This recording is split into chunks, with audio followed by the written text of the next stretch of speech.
Hello, my name is Konstantin Pya and I am metallurgy engineer. I started my career in my home country of Kazakhstan at the metallurgical plant. My second position was already with 7 refractories as a specialist in the laboratory in the Karaganda plant. In 2020 I made a big step and relocated to Divača in Slovenia. Here I am working in the laboratory as a deputy head of quality control.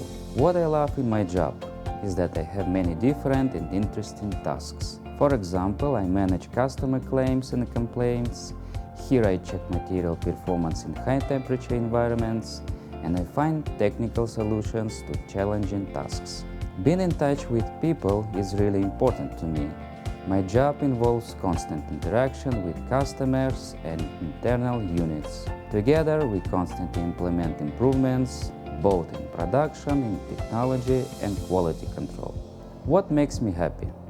Making customers happy, both with our quality and with our service. And I have to say, I'm very proud to work with 7 refractories.